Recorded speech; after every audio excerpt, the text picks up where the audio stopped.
In Algebra 2, we spent a lot of time talking about quadratic functions, the shape of the graph being a parabola.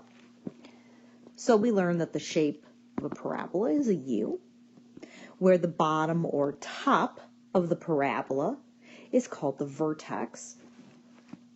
Parabolas are symmetric and they have an axis of symmetry that goes down the center of the graph.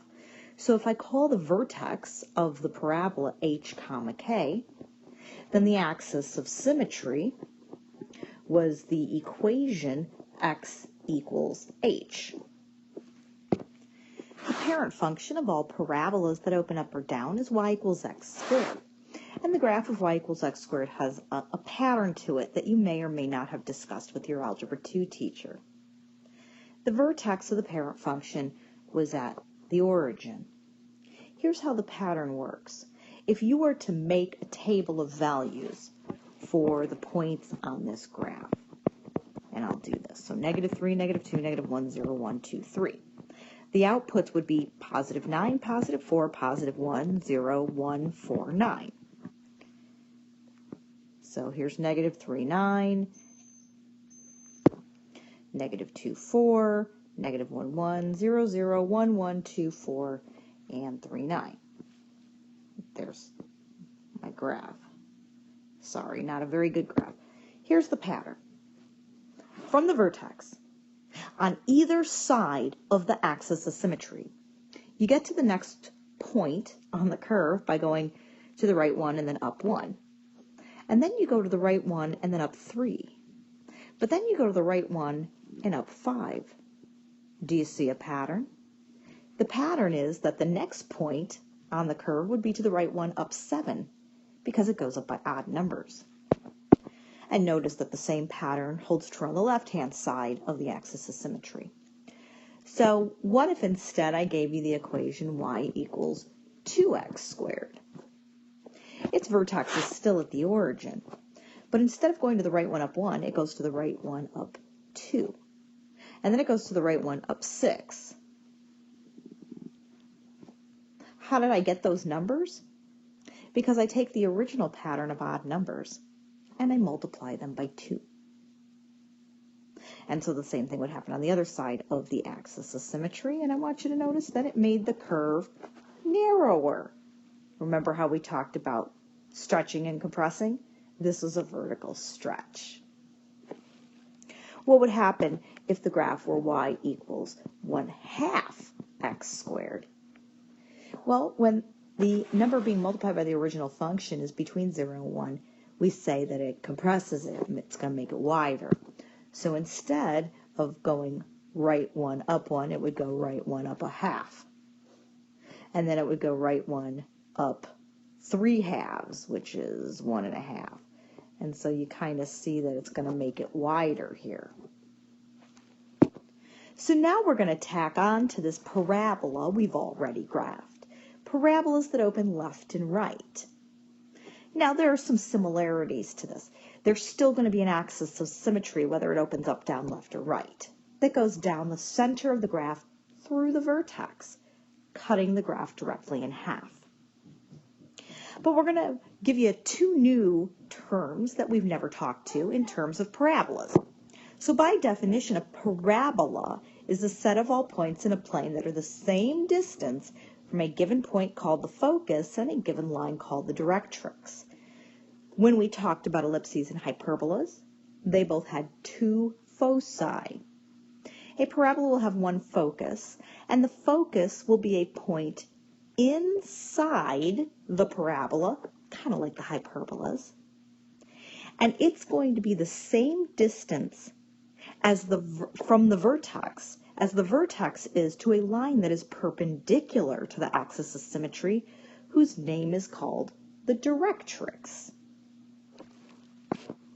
In Algebra 2, we had a couple different forms of the equation of a line. The most famous one was the y equals ax squared plus bx plus c.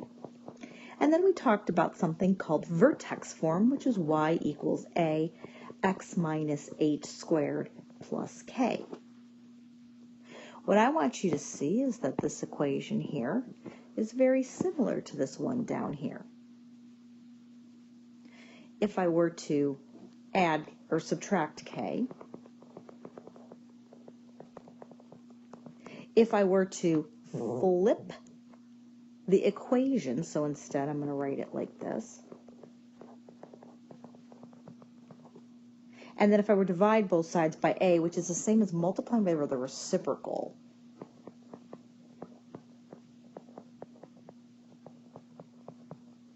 it looks awfully similar to that equation up there.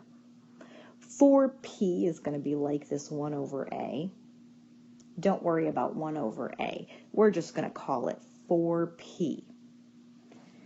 P is going to be the distance from the vertex to the focus, or it is going to be the distance from the vertex to the directrix, because they're the same value.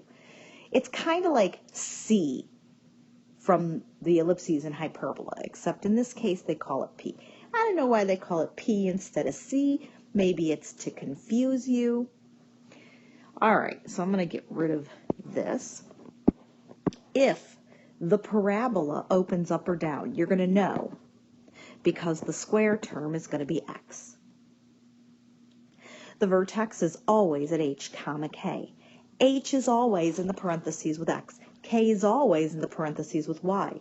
That is true for circles, ellipses, and hyperbola as well. The focus, because it's inside the parabola, is going to be at the ordered pair h comma k plus p. The axis of symmetry we said was x equals h. We talked about that at the beginning. Because the directrix is a line that's perpendicular to the axis of symmetry, if the axis of symmetry is vertical, it starts with the equation x equals. The line perpendicular to it is going to be horizontal, so it's going to be the equation y equals, and in this case, y equals k minus p. If p is positive, the parabola opens up. If p is negative, the parabola opens down. Parabolas that open left and right, instead, y will be the square term. The vertex is still at h comma k. One of the most common mistakes students make with this and with the hyperbola equation is they always just go left to right and go, well, this is h and this is k. Don't fall into that trap. The focus, if the parabola opens left to right, is going to be at h plus p comma k. If it opens left to right, the axis of symmetry is a horizontal line, so it's going to be the equation y equals k. The directrix, because it's perpendicular to it, is going to be the equation x equals h minus p. If p is positive, the parabola will open to the right, and if p is negative, it opens to the left. Remember, you don't have to memorize these. I will give them to you, but you need to know how to use them. In order to graph our parabola and get all the essential information, we want our equation to be in that factored format. So if it's not in the factored format, we're going to do that right away. So in example 1, y squared plus 4y plus 2x equals 0. We're going to write this in factored form so that we can find the focus, vertex, the directrix, and the axis of symmetry. So how do you know which set of definitions to use? Look at what variable is squared. It's y. So what we're going to do is we're going to complete the square on y so that we can write it in factored form. But in order to do that, we're going to take that 2x and we're going to move it to the other side, so it becomes negative. And you know the rules. In order to keep the equation balanced, if I'm going to add a new number to the left, I got to add a new number to the right. What number am I going to add? Well, 4 completes the square. Remember, take the middle term divided by 2 and square it. So in factored form, it's going to be x plus, not x, let's go back. Y plus 2 squared is equal to negative 2x plus 4. Well, it's almost this equation. But notice that the right-hand side has something factored out. So if you have a number in front of your variable, factor it out. So we're going to factor out negative 2. When I factor out negative 2, that means divide. We're going to be left with x minus 2. Now this is in an equation that I can use this set of definitions for. So the vertex is at h comma k.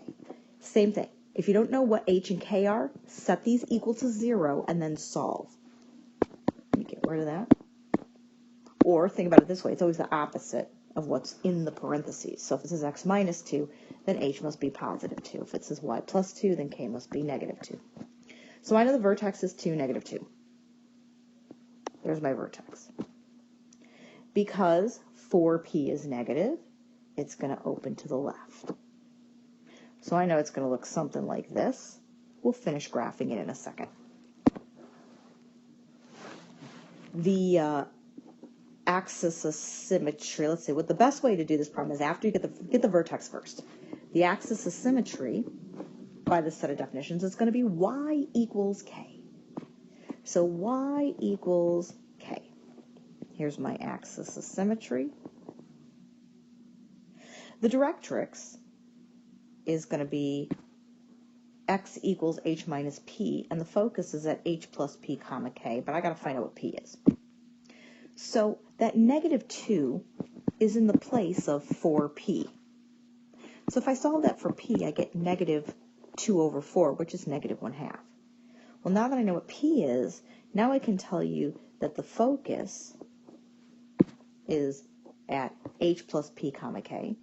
So it's at 2 plus negative 2 comma k is negative 2. So it's at 0, negative 2.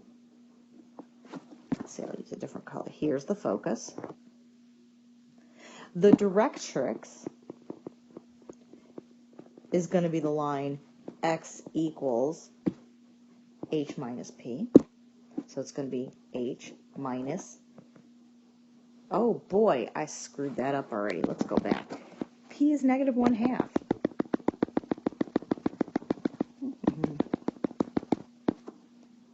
I've said this before, I'll say it again. One of the reasons I have no issues leaving mistakes in my videos is because I want you to see I make them too. But I found it, and I'm going to go back and I'm going to correct it. All right, let's try this again. The focus is at h plus p comma k. So 2 plus negative 1/2 is 3/2. So it's going to be at 3/2 comma negative 2. So 3/2 is 1.5, negative 2. So the focus is, oh boy, I can't get it there. It's really close to the vertex. And then the directrix is going to be x equals h minus p. That's going to be 2 minus 1/2, which means it's 2 plus 1/2. So it's 5/2. The focus should be on one side of the vertex. The directrix should be on the other. So the focus was to the left of the vertex. 2.5 is about there. They're really close together. Now let's talk about the shape of the graph. Remember I gave you that pattern where on one side of the graph it was right 1 up 1, right 1 up 3, right 1 up 5. Well, if the parabola opens left to right, instead of right and left, it's going to be up and down. So it'll be like up 1 to the left 1, up 1 to the left 3, up 1 to the left 5. But this number multiplies those odd numbers by 2. So instead of 1, 1, it's going to be 1, 2. And then instead of 1, 3, it's going to be 1, 6.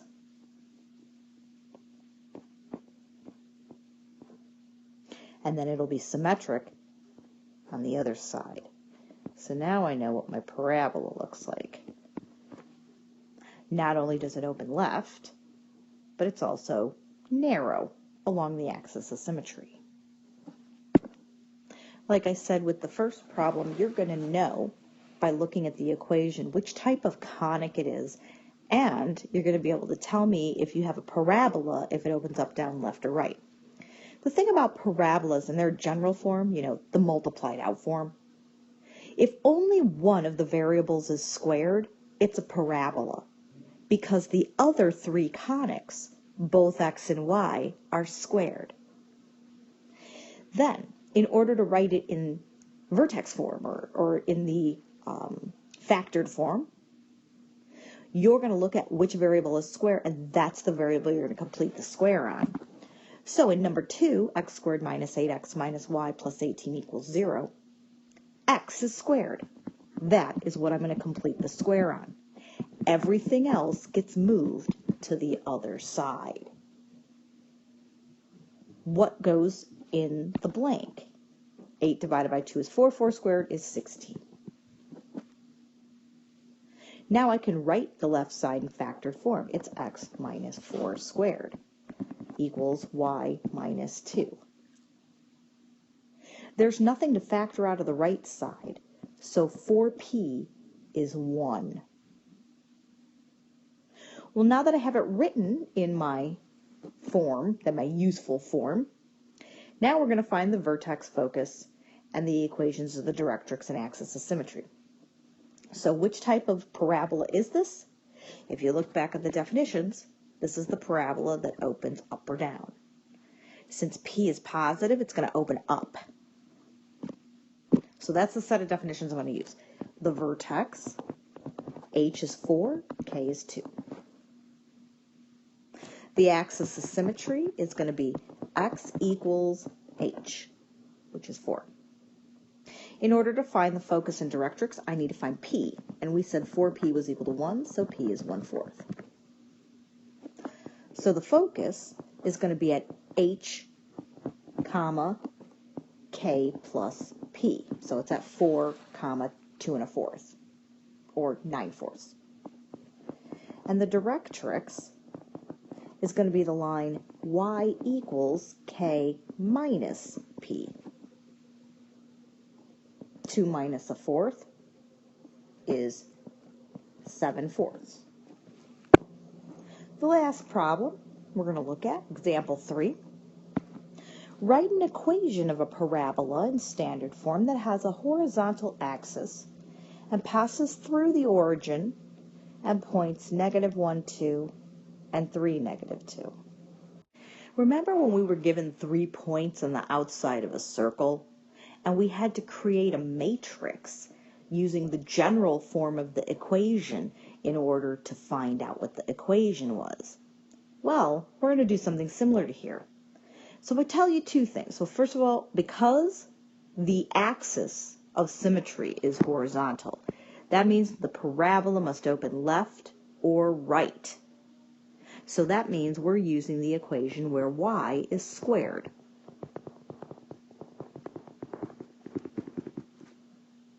These 3 points that lie on the parabola itself are going to get plugged into this equation for x and y. We're going to use a matrix to find d and f. Remember, the origin is 0, 0. So I'm going to start by writing my first equation. I'm going to plug in 0 for x and 0 for y. In the next equation, I'm going to plug in -1 for x and 2 for y. Y squared plus d times x plus e times y plus f equals 0. And then for the third equation, I'm plug in 3 for x and -2 for y. So -2 squared. Notice the difference between how I plugged that in and how I plugged in +2. I put that -2 in parentheses. Plus dx plus ey plus f equals 0. Now I'm going to rewrite these equations so all 3 of them say def equals constant. So the first equation is going to be 0d plus 0e plus 1f equals 0. The second equation will be -1d plus 2e plus f equals -4, because I squared this and moved it to the other side. And then the next equation is going to be 3d minus 2e plus f equals -4. Remember, -2 squared is +4. When you move it over here, it becomes -4. So I'm going to plug in 0, 0, 1, 0, -1, 2, 1, -4, 3, -2, 1, -4 as my matrix. It is a 3 by 4 matrix. Remember, the matrix function is under second x -1. You go over to edit, and you're going to create that 3 by 4 matrix, and then you quit, You go back into matrix again, but this time you go to Calc, and you go find RREF, which is option B, and then hit enter, so RREF opens on the home screen. And then you go back into matrix a third time, but this time you stay on names and you hit enter twice. And this matrix should pop up on your screen.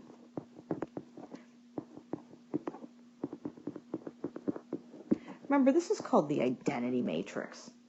As long as you get that nice pretty picture with the ones on the diagonal, then the last column are your solutions, D, E, and F.